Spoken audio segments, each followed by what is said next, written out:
What's your cousin's name? I'd rather not say. Okay. Is she in court every day? Is she? She was for a while. Okay. She's not here today. Okay. Why are you talking to the media on what could be the eve of your verdict, death or life? What's in it for you at this point? Well, my hope is that my agenda at this point is to bring awareness to domestic violence, because I feel like, I'm here for my own bad choices, but in part I'm also here because of that. And I don't know if you'll air it or not, because I told Troy Hayden the same thing and it didn't air. But if I could say one thing, I just really want people to document what they go through, because if I had documented what I went through, there would be proof of it. And that's one of the big issues in my case, is that there is no physical proof. And had I documented that, there would be.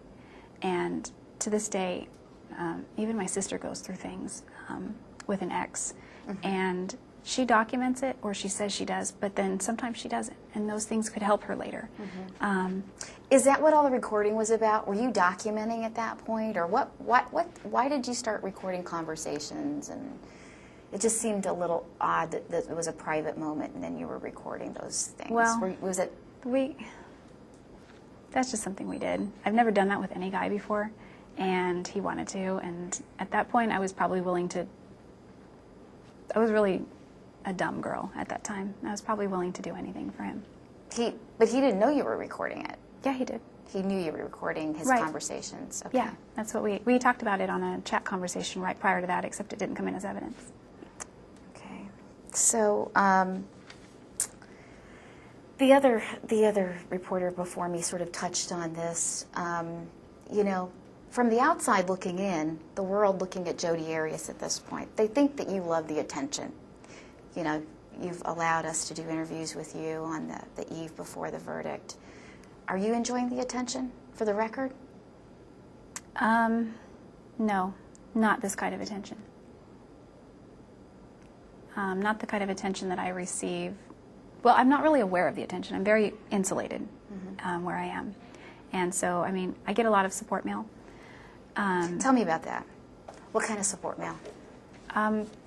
Hundreds and hundreds. I have like 200 plus postcards right now that I don't even think that it's logistically possible to respond to everyone. No. Well, what are they saying to you? Just give me an example of, Joe Blow down the street. Jodi, I've listened to your testimony and I believe you. I'm in your corner. Or the best ones are when women write me and say, I was in a situation like yours before and I totally understand. Or thank you for your testimony. I've left the relationship that I was in because of what happened.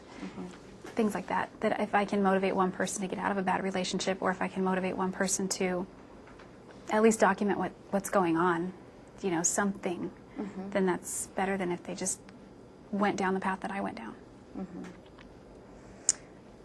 What do you want your legacy to be? Well, it's not the best legacy, but if anything, I'd like to be an example of, I want people to see what happens when you don't document what's going on. A cautionary tale. Cautionary tale is good. I think that's appropriate. I can't stress enough how important that is. We have so much technology that's so easy to operate this day, and it's affordable, and there's just ways to document what you're going through so that there's never any question about what has happened, should that ever arise. You don't even have to use it. You don't have to turn in the person you love if you don't want to, because most people won't. Yeah. I know I certainly didn't want to. But it's there just in case. Back to the abuse. That day in that bathroom, when you feared for your life as you say you did, before you dropped the camera, what were the last words Travis said to you? I don't remember it was just idle chit-chat. Like what? We were talking about the pictures, no, that one's good, we'll keep that one, we'll delete that one, okay. Just common stuff pertaining to that situation. And he went from that to, I'm going to kill you over a camera? It wasn't instantaneous. It built within a matter of minutes. obviously you regret what happened. Other than that, what other regrets do you have pertaining to all of this? I regret, well, I don't know if I was in a state of mind at that time to have the perspective that I have now. So it's hard to have that regret if it wasn't even a possibility then. But I wish, if anything, I wish I'd had the perspective that I had now. Mm-hmm. What state of mind were you in? Post-arrest? That's what kind of what I was referring to. Okay. Okay. I was referring to the actual, what was happening. Oh, the day of. Yes, oh, okay. The day of. What was your state of mind? I mean, you went there, you had hours of sex with this guy who you'd broken up with. He invited you in. Once again, confusing, muddying the waters, right? Yes. Were you just so frustrated with him and so angry with him? No, I don't feel like I was ever angry with Travis. You were never a scorned, bitter woman, jealous by these other women? I had no knowledge of it. I assume there were other women because that was his modus operandi. But we weren't in a relationship, so I can't dictate. I don't think I could ever dictate, even if we are in a relationship, what he does. That's his choice, and I was moving on in my area, and it was just hard to completely break away. So we hang out again like we always did, and you just couldn't make that break. And he really couldn't either. He kept inviting you back for more. Yeah, he did. Is that the downfall right there? If you had just gone your separate ways? I think about that a lot. What if I had just, when I moved 1,000 miles away from him, what if I just crossed over that border into California and never looked back? Never answered the phone again, never responded to another email or text message, just stopped. I think about that a lot. And what have you come of that? I mean, I can't change the past, and I'll regret it for the rest of my life. A lot of women have that problem. The ex still texting, there's some communication, they go back, they go forth, you know. There's a lot of women have that problem, but it doesn't end as horrifically tragic. I know. Well, I don't think that ex attacks them and threatens to kill them. So I really wish that I could do all of that over, and I would never go there. Daniel Freeman was a good friend of yours. Yeah, he was.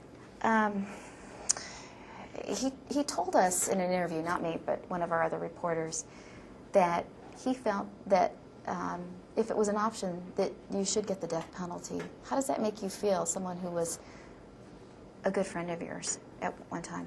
Well, he's just one of the same herd that's judged me since then. If he's changed his tune, he's entitled to his opinion, and it's no different than all of my other friends who've said the same. Mm-hmm. My so-called former friends. Speaking of judgment, you must know all of America sits in judgment of Jodi Arias right now, and you really have been deemed the most hated woman in America. How does that make you feel? I didn't know that. Actually, I feel a lot of love and support from people who write in and believe me and want to help me and want to be there for me, and I've received an outpouring of love and support from other people. So all of that, it doesn't reach me. One of the deputies actually told me you had a mountain of mail in your jail cell, and they actually had to get rid of it because it was a fire hazard. Is that true? They made me, I don't know when this was, but I was ordered to release it, so Mm-hmm. it went to my attorneys. Mm-hmm. Mm-hmm. Yeah. Just too much for you to even open. Well, we only get postcards here, so this was all Okay. mail that was read, and it just built up with time. Okay. You know, Samantha Alexander, that day she took the stand, and Stephen Alexander took the stand. There were moments where I think the jury finally saw you, maybe feeling some remorse. We saw you crying. We saw tears rolling down your cheeks. Samantha said, "We will never get those images of our brother's neck being slit out of our minds." How have you gotten that out of your mind? It's not out of my mind, but mostly I've avoided looking at it, but it's there, and I've seen it.